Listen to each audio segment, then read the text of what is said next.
E hoje a gente vai falar sobre um tema que está bastante em pauta nesses últimos dias, né, que é a reforma tributária que está sendo proposta, que vai afetar a forma como nós, investidores da Bolsa de Valores, somos tributados. E a ideia é que nessa aula eu vou passar com vocês todas as partes dessa proposta que realmente a gente deve entender, considerar e eventualmente até se preparar para isso. O que aconteceu? Na sexta-feira, dia 25 de junho, o Congresso recebeu, né, o projeto de lei, que é o número 2337, que propõe aí a segunda fase da reforma tributária.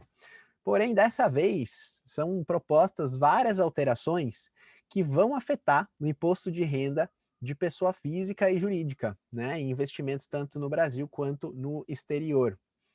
Ou seja, vai afetar nosso bolso, né? Não tem como fugir dessa. Caso essa reforma seja aprovada, né? E nessa aula a gente vai ver os pontos que realmente valem a pena ser considerados e que a gente tem que prestar atenção, tá? Vale lembrar também que todos os pontos que eu vou apresentar aqui, eles fazem parte de uma proposta, ok? Que ainda precisa ser aprovada pelo Congresso, pelo Senado e ser sancionado pela Presidência da República para entrar em vigor. Então ainda tem um longo processo, tá? É muito provável que algumas dessas propostas não sejam aceitas ou sejam modificadas, tá? Porém, é importante entender que essas propostas estão sendo feitas porque nesse período de incerteza, o impacto sobre os investimentos já acontece, né? Na última sexta-feira a gente teve um desempenho do Ibovespa bem ruim, fundos imobiliários caindo, e é por conta da expectativa dessa proposta, apesar de ser só uma proposta, né? Já começa a existir a probabilidade de rendimentos serem tributados. Então vamos lá. Primeira coisa, né, dessa nova proposta que trata sobre o rendimento em ativos financeiros, tá? A primeira coisa que vocês têm que saber é que toda essa proposta, ela trata para o período a partir de 2022, ou seja, a partir de 1º de janeiro de 2022, essas proposições elas entram em vigor, tá? E uma delas fala que os rendimentos gerados por aplicações financeiras, seja renda fixa ou renda variável, passam a ser tributados com alíquota fixa de imposto de renda de 15%. Tá? Nos próximos slides, a gente vai ver o desdobramento disso em cada um dos ativos e alguns detalhes a mais. Mas é importante entender que para esse ano nada muda. Tá? Independente da proposta ser aprovada ou não, 2021 continua sendo exatamente como está, porém, em 2022, pode ser que muitas dessas propostas já entrem em vigor. Muito bem. Então, primeiro começando com renda fixa, né? Apesar de o foco do IR blindado sempre ser bolsa de valores, claro que todos nós investimos em renda fixa. E nesse ponto da renda fixa, hoje em dia o imposto de renda em renda fixa ele é regressivo, né? Vai de 22,5% até 15% se você mantém seus investimentos por mais de 2 anos.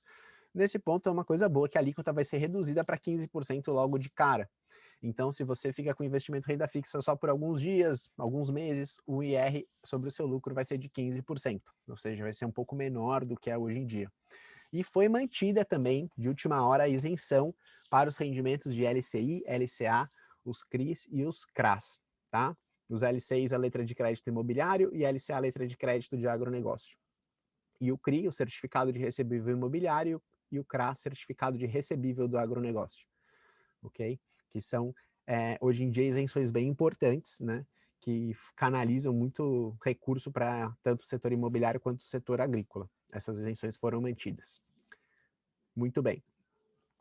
Fundos de investimento também vai ser alterado, tá? Os fundos fechados, que são os fundos fechados, os fundos que não são negociados na bolsa de valores, os rendimentos eles vão ser considerados como distribuídos, né, em 1º de 2022 e já vão ser tributados na alíquota de 15%, ok? Os FIAs, que são os fundos de investimento em ações, e os FIC-FIAs, que são fundos de investimento em cotas de fundos de investimento em ações, eles continuam a ser tributados exclusivamente no resgate, tá? Porém também com alíquota de 15%. Muito bem. Agora a gente começa a entrar numa parte mais polêmica dessa proposta, que está deixando muita gente aí de cabelo em pé.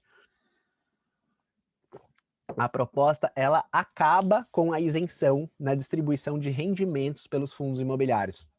Então, hoje em dia, nós, investidores pessoas físicas, temos um grande benefício a investir em fundos imobiliários, que a gente não paga imposto de renda sobre os rendimentos que a gente recebe. Ou seja, os inquilinos lá dos imóveis pagam aluguel e a gente recebe esse aluguel já limpo de imposto, não tem que descontar nada, né? Tem isenção.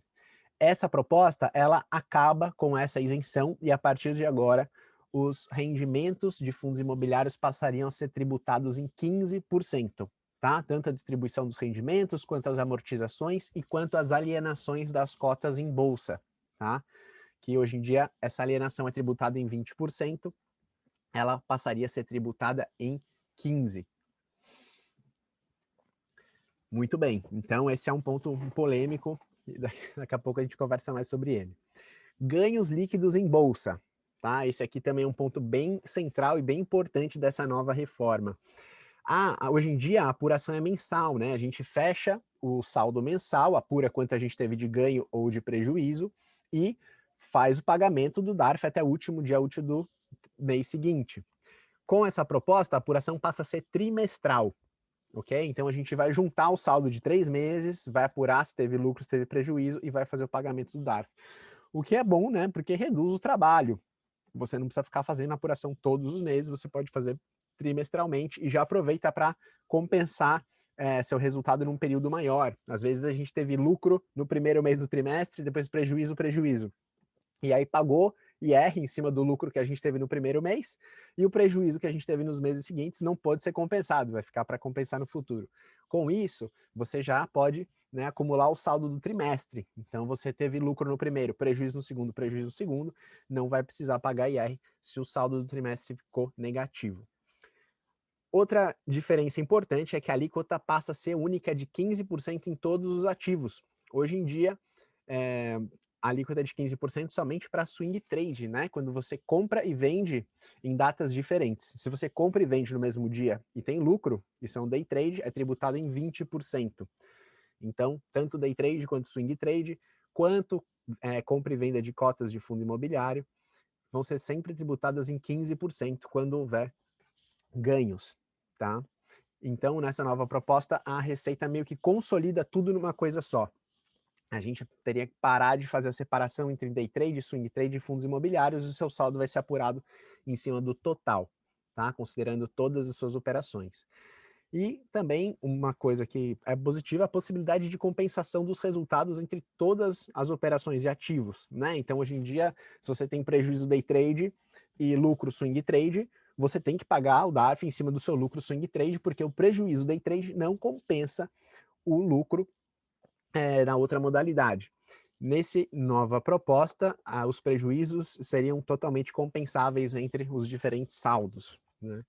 E a isenção, ela continua, que hoje em dia é de R$ 20.000 por mês, como a apuração passa a ser trimestral, a isenção passa a ser R$ 60.000 para pessoas físicas por trimestre, né? É interessante ver que o governo meio que esqueceu de atualizar esse valor da isenção, que é R$ 20.000 já há muitos anos, né? E podiam ter atualizado e não atualizaram, só expandiram para o trimestre, mas enfim. Também traz um benefício, né? Você pode chegar no último dia do trimestre e vender até R$ 60.000 e está isento. Muito bem. Agora, dividendos, também outro ponto bastante polêmico dessa nova proposta de reforma tributária, que hoje em dia, no Brasil, os dividendos são isentos. Quando a empresa distribui os lucros para os acionistas não precisam pagar nada de imposto. Por quê? Porque a empresa já pagou imposto na empresa, né? O imposto já foi pago no nível da empresa e os acionistas, os sócios da empresa, não precisam ser tributados novamente. Porém, agora a proposta é que os dividendos sejam tributados em 20%. Ou seja, é um aumento bem significativo, né? Existe uma previsão de isenção para dividendos de até R$ 20.000 por mês, mas é só quando eles forem pagos por microempresas ou empresas de pequeno porte, ok? Ou seja, não se enquadra nenhuma empresa listada na Bolsa de Valores se enquadra nessas duas categorias. Ou seja, todo dividendo que você receber da Bolsa de Valores seria tributado em 20%.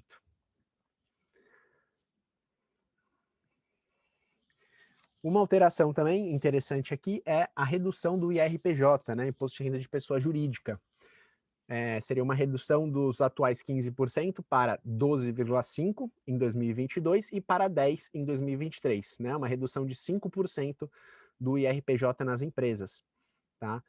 Ou seja, as empresas vão pagar menos impostos e os acionistas vão pagar mais impostos, né? Então o discurso do governo é: a empresa tá sobrando mais dinheiro na empresa, ela também vai ter mais dinheiro para distribuir para os acionistas, então na conta vai ficar meio que igual. Mas eu acho que depende muito do cenário e da situação de cada empresa. A gente vai ver isso nos slides mais para frente. Outro detalhe importante é que foi extinguido o juro sobre capital próprio, né, que era uma forma que as empresas usavam para distribuir rendimentos aos acionistas, né, diferente dos dividendos. O juro sobre capital próprio, eles tinham o IR de 15% retido na fonte, mas eles eram dedutíveis dos lucros da empresa, né, como se a empresa conseguisse abater os lucros dela se ela distribuísse os juros sobre capital próprio. Isso acabou, né? Era uma forma das empresas pagarem menos imposto e conseguir distribuir dinheiro para os acionistas, mas isso agora não vai ter mais. Muito bem. Conclusões.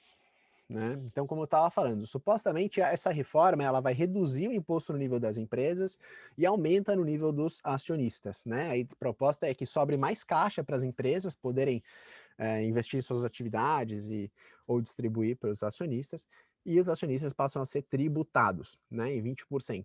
O imposto de dividendos ele é muito comum em vários países do mundo, né? Os países desenvolvidos, todos o dividendo é tributado. Nos Estados Unidos, os dividendos são tributados em 15%. Porém, no Brasil, eles eram isentos. Tá? Então, tem esse discurso de adequar o Brasil à legislação mundial, né? Fazer como funciona nos outros países. Porém, eu acho sempre delicado quando a gente faz essa comparação com países de primeiro mundo, mas só para um único ponto, né? Todo o resto que tem que ser analisado. E, assim, o que isso incentiva, né, essa nova proposição? Isso incentiva que as companhias elas reinvistam os lucros, gerando mais valor aos acionistas, né? Então, se você tem ações de uma empresa, essa empresa, as ações estão valendo R$ 100, se a empresa pega o lucro que ela gerou, né, vamos supor que ela gerou 10 de lucro, e distribui para você, você vai receber 8, né? 2 vão para o governo. Porém, se ela pega esses 10 e reinveste em alguma linha de negócio, e essa linha de negócio gera um valor para o negócio, e o negócio passa a valer 112 daqui a um ano, você teve aí esses 12 de ganho, tá? De capital, né? Que seriam tributados, na venda das ações você teria um lucro e seria tributado só em 15% e não em 20%. Então existe aí um incentivo para que as empresas reinvistam o caixa, né, ao invés de distribuir para os acionistas. E aí, aqui no final, uma opinião, tá? E aqui deixando bem claro que a minha opinião, como Diego, investidor e economista, o que eu vejo de positivo e negativo em cada uma dessas frentes, tá? Eu acho que para as empresas de crescimento é positivo, porque essas empresas elas vão pagar menos impostos e vão ter mais caixa para reinvestir no negócio, né? Acelera o crescimento, acelera a expansão dessas empresas. Então, estou falando de small caps, empresas de growth, que tem potencial aí para crescer. Porém, para empresas pagadoras de dividendos, que são aquelas empresas já muito grandes, que já estão consolidadas no mercado, e estou falando de grande parte das blue chips da Bovespa, eu vejo como um impacto bem negativo, né? Porque essas empresas não é que elas têm potencial de reinvestir os lucros dela a uma taxa de retorno significativa, né? Então elas acabam devolvendo esse dinheiro aos acionistas e esse dinheiro ele vai ser tributado, né? E antes não era. Então é bem provável que a gente veja aí uma desvalorização das empresas blue chips, aí essas maiores. Para os fundos imobiliários, acho que não tem a menor dúvida, é extremamente negativo, porque antes você não pagava nada de imposto, agora você vai ganhar 20% a menos, né? Desculpa, 15% a menos. Então, também, não, se essa proposta passar, não vejo outra cenário do que uma desvalorização nas cotas do fundo imobiliário, uma vez que esses ativos, de fato, vão estar gerando menos caixa para os seus acionistas, né? E de renda fixa, eu vejo positivo, porque tem essa redução na alíquota de R para investimentos de renda fixa no curto prazo, né? Para investimentos de renda fixa a longo prazo, nada mudou. Então, assim, a gente vê algumas distorções aí nessa reforma, né? Então, por exemplo, o day trade agora, a alíquota não é mais de 20, é de 15, né? Então, tanto faz agora se você faz swing trade ou day trade. Numa visão geral, né, o que muitos analistas estão falando também é que essa proposta ela acaba incentivando mais o investimento especulativo, né? Porque você está beneficiando aí o day trade e também beneficiando eh, empresas que estão em crescimento, né? Que podem reinvestir seus lucros a uma taxa de retorno atrativa, tá? Então, de novo, né? Isso é uma proposta, está em tramitação no Congresso. É provável que tenha algumas alterações, mas é importante a gente estar de olho porque isso já está afetando os ativos na nossa carteira, né? E vai afetar também a forma como a gente faz a apuração do nosso imposto de renda na Bolsa de Valores. Então, a gente vai atualizar, independente do resultado dessa proposta, né? A gente vai atualizar as planilhas do IR blindado e quem usa o IR blindado já vai estar coberto e a vida segue, não precisa se preocupar com nada, só precisa entender melhor as regras para poder adequar as estratégias de investimento.